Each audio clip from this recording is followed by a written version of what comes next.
Hello and welcome back to Chris's Beer Reviews. How are you? Hope you're doing really well. This is not a beer review. This is a how-to video, but it's a my how-to video. I know we're all different and it relates to this machine, the Perfect Draft Pro, or even the Perfect Draft, the standard Perfect Draft, and how to pour the perfect pint on one of these machines. I see so many things on social media, be it YouTube or Facebook groups, on people that just complain about these Perfect Draft machines giving you a big frothy head. And yes, they can certainly give you a big frothy head if you don't pour it correctly. There are techniques to how to pour a perfect pint on one of these things. Some people say you've got to have an ice cold glass, put the glass in the freezer, dip the glass in water before you pull a pint. In my opinion, you don't need to do those things. If you follow these steps, you should be able to pour a perfect pint.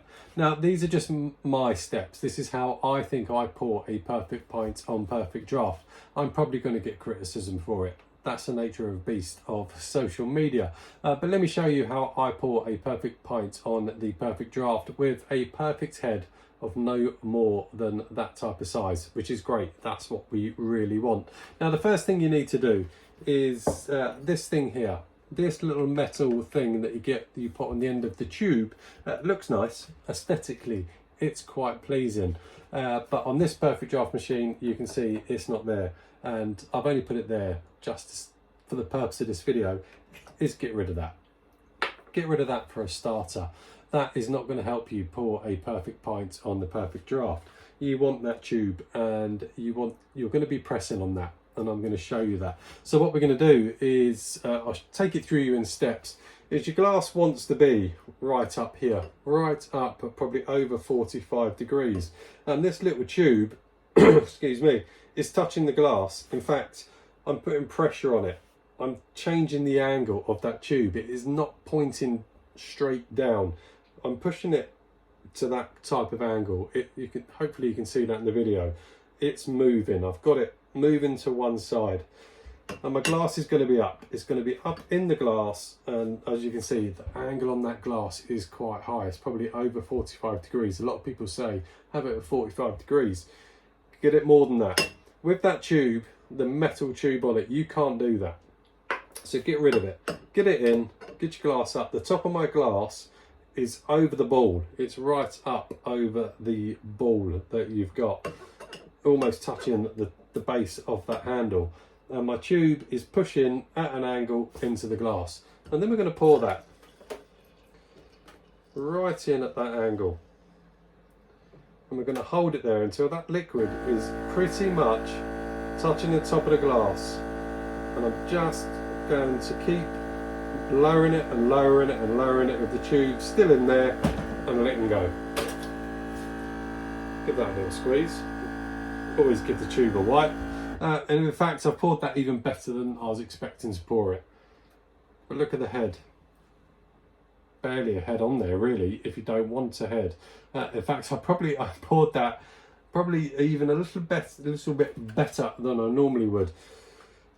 It gets to a point where I normally, when it's up at such an angle and it's getting so high, is I start dropping the glass vertical again and then just topping it up to give it a slightly bigger head. But there you go.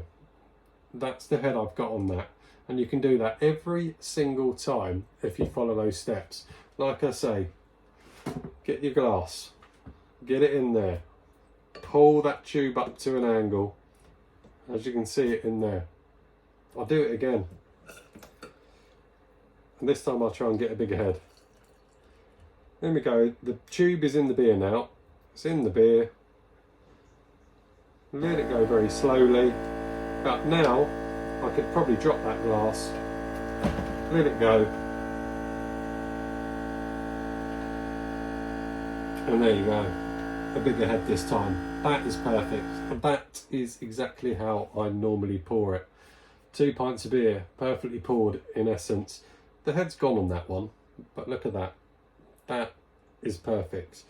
And it's easy. That's how easy it is to do. That's how easy it is to pour a really decent pint without getting half a head of beer. This is Lambrell, coming in at 5.2% ABV. Absolutely cracking pint. Glorious. And there it is, another one, glorious. That works for me every single time. Certainly with lagers, never have an issue. If you up the temperature and you're looking at beers that have, you run at a higher temperature, some of the Belgian beers, if you want to pour a pint of a decent Belgian beer, same principle, you can still achieve the same results. You've got to get rid of that. That is your biggest enemy in pulling the perfect pint of beer on the perfect draft. Get that to one side with your glass, and that's what you're going to get every single time. It's a full keg. That one's a full keg. It's the same. Let me add to that. If it's your first pint out of the keg, the very first pint, it is harder to get that. You will get maybe that sort of size. But once the first pint is gone, you're pouring pints like that every single time. That's how easy it is to do. Follow that rule. Tell me if you think I'm wrong, but try it and then tell me I'm wrong. There you go. That's how I pour the perfect pint on the perfect draft. Same with the pro, same with the standard version. That's how you do it. There you go. Take care.